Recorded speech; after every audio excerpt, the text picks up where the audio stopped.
Seperti embun pagi, sabdamu menyegarkan jiwa kami yang kering. Sabda Tuhanlah jalan kebenaran dan hidup, tuntun kami hingga selamanya. Terkasih dalam Kristus. Saya sering mendengar ada orang muda yang mengatakan bahwa mereka tidak menyukai orang-orang tua karena orang tua halangi kembang dan kehidupan mereka terlalu dalam. Dan saya juga sering mendengar ada orang-orang tua yang tidak suka dengan anak-anak muda kita. Mereka mengatakan bahwa anak muda kita cenderung ceroboh, terlalu terburu-buru, dan terlalu bersemangat untuk mengambil keputusan menjalankan sesuatu. Akhirnya tidak ada kesinambungan, tidak ada pertemuan antara orang tua dan orang muda. Sebenarnya hubungan bagaimana yang harus dijalankan oleh orang tua dan orang muda? Hari ini, saudara dan saudariku, kita mau belajar dari Petrus dan Yohanes yang berlari menuju ke kubur Tuhan. Dimulai ketika Maria Magdalena datang dan membawa berita kepada mereka bahwa tubuh atau mayat Yesus sudah hilang dari kubur. Maka Petrus dan Yohanes segera mengambil keputusan untuk mengatasi situasi. Keduanya berlari menuju ke kubur. Si orang muda atau Yohanes berlari lebih cepat karena dia lebih muda dari Petrus. Berlari lebih cepat dan tiba lebih dulu di kubur. Di sana, dia memutuskan untuk tidak masuk ke dalam kubur. Ini melambangkan bagaimana seharusnya orang-orang muda bersikap terhadap orang-orang tua.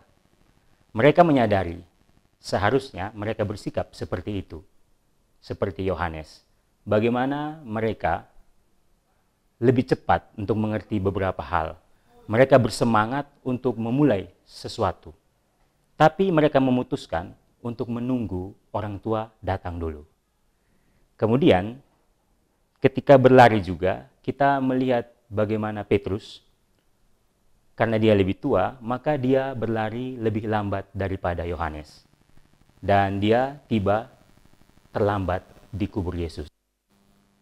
Tapi Petrus, walaupun dia lebih tua, lebih senior, dan dia adalah pemimpin dari para rasul, dia tidak melarang Yohanes untuk mendahului dia. Dia membiarkan Yohanes tiba lebih dulu. Dan ini yang perlu diteladani oleh orang-orang tua kita. Mereka seharusnya menyadari bahwa orang-orang muda berpotensi sangat besar. Mereka mampu untuk mengerti banyak hal. Mereka bersemangat untuk melakukan sesuatu. Dan yang pasti, di zaman sekarang, anak-anak muda lebih mengerti teknologi dibanding orang-orang tua. Dari kedua orang ini, antara Petrus dan Yohanes, kita dapat belajar bagaimana saling menghargai antar generasi. Orang muda tahu bahwa dia lebih cepat, lebih bersemangat, dan dia lebih mengetahui banyak hal dibanding orang tua, terutama hal-hal yang baru. Tapi dia memutuskan menghargai orang yang lebih tua. Karena itu, sebagaimana Yohanes, dia tidak masuk ke dalam kubur walaupun dia tiba lebih dulu. Dan juga orang-orang tua perlu belajar dari Petrus. Ia tidak melarang orang muda untuk berlari mendahuluinya. Dan di situ seharusnya menjadi pembelajaran bagi orang-orang tua kita. Bagaimana mereka seharusnya tidak menekan orang-orang muda, tapi membiarkan mereka berjalan, namun tetap membimbing mereka dengan kebijaksanaan. Pada akhirnya, keduanya tiba di kubur Yesus, lalu setelah Petrus masuk, barulah Yohanes masuk juga ke dalam kubur.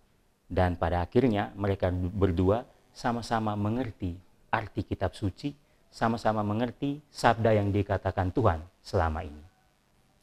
Kita belajar, saudara dan saudariku, bagaimana kita saling menghargai untuk sampai pada suatu pengertian yang baik, pada suatu aksi yang baik, pada suatu misi yang terlaksanakan. perlu adanya saling menghargai antara orang yang lebih tua dan juga orang yang lebih muda.